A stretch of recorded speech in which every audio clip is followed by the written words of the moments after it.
You've been lied to about needing 8 hours of sleep per night. The most productive people in the history of humankind have rejected 8 hours of sleep.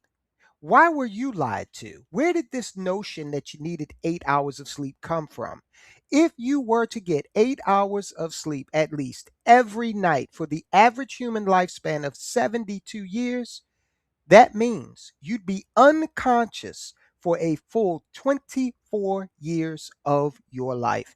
Imagine how much productivity, how much quality of life you are missing out on. How much do you sleep? About 6 hours. Oh, that's pretty good. Yeah, it's not that crazy. For you, I mean, for someone who does as much as you, that's impressive that you can squeeze that in. Yeah, I've tried sleeping less, but then total productivity decreases. Yeah. So you feel like 6 is the number where it's Yeah, I don't find myself wanting more sleep. So, where did this notion come from?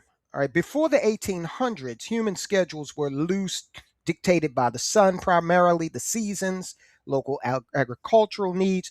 But the Industrial Revolution changed all of that. Mass production required thousands of workers to show up at factories at the exact same time, work synchronized schedules, and leave together, and then get ready to come and do it all over again the very next day.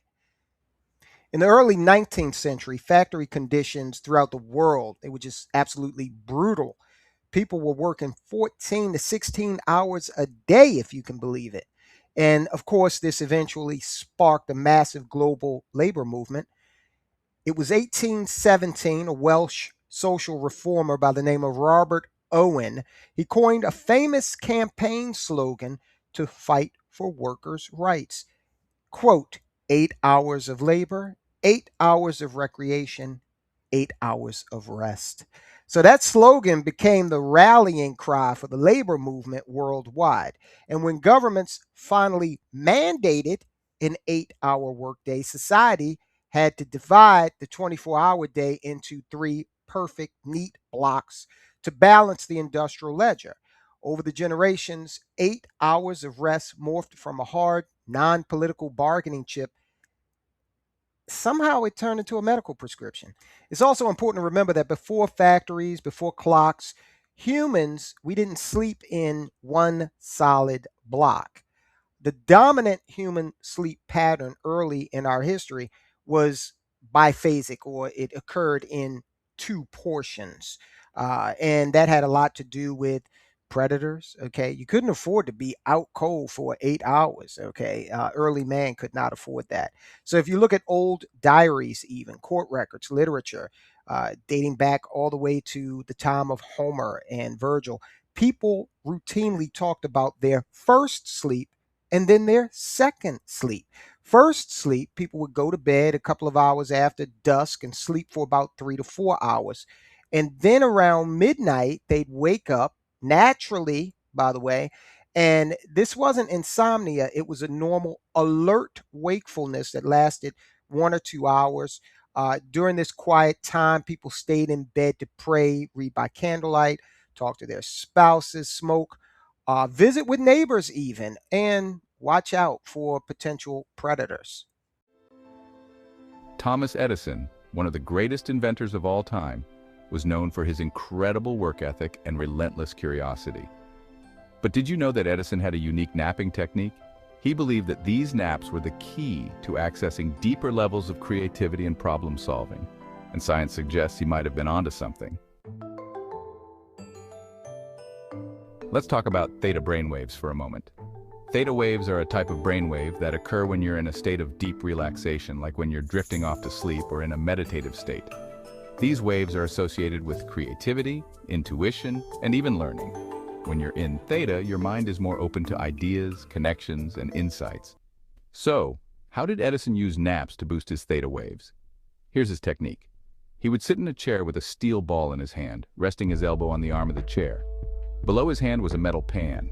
As Edison drifted off to sleep, the ball would fall and hit the pan, waking him up. This way, he could catch himself in that sweet spot between wakefulness and sleep, the theta state. Recent studies have shown that brief naps, or nappuccinos as some like to call them, can enhance creativity and problem solving. A study published in Nature Neuroscience found that short naps significantly improved performance on creative problem-solving tasks.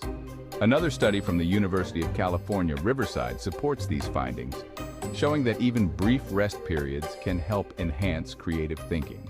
Now, if you want to try Edison's technique, here are a few tips. Find a quiet spot. Choose a comfortable chair in a quiet room where you won't be disturbed. Use a small object. Hold a small object like a keychain or a stress ball that will fall when you doze off. Set a timer. If the falling object doesn't wake you, set a timer for 10 to 15 minutes. You don't want to slip into a deep sleep. Reflect. After your nap, take a few minutes to jot down any ideas or insights that came to mind. This technique is about hitting that perfect balance between relaxation and awareness, allowing your brain to make those creative connections. Napoleon Bonaparte said 6 hours for a man, 7 for a woman, 8 for a fool when pertaining to sleep.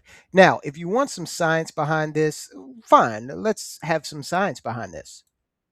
7-8 hour thing is a myth. You don't have to sleep 8 hours a day, and it's more dictated by how fresh you feel when you wake up. In every cell in our body, we've got little clocks, clock proteins, which determine our circadian rhythm, that internal metronome which dictates how much sleep we need, at what time certain hormones are released, and it varies individual to individual, which is why we have these chronotypes, a night owl or a morning lark or whatever. We have slight differences which lead us to sleep at different times, wake up at different times, require different hours. If you've slept 6 hours and you feel fresh when you wake up, that's probably fine for you. All right, so I want you to take away from this the fact that 8 hours of sleep is not something that came automatically with our biology. It is not a requirement.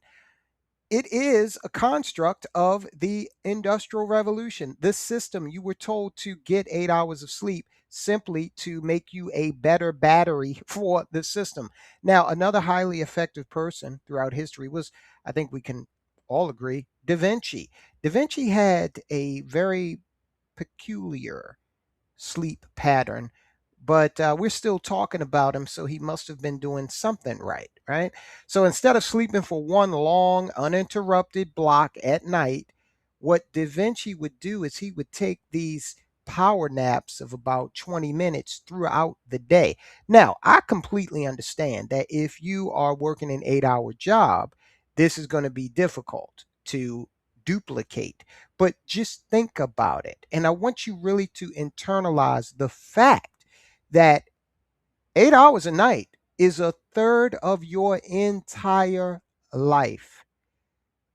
Edgar Allan Poe said, "Sleep, those little slices of death, how I loathe them." Is your sleep pattern interrupting your ability to live a full life?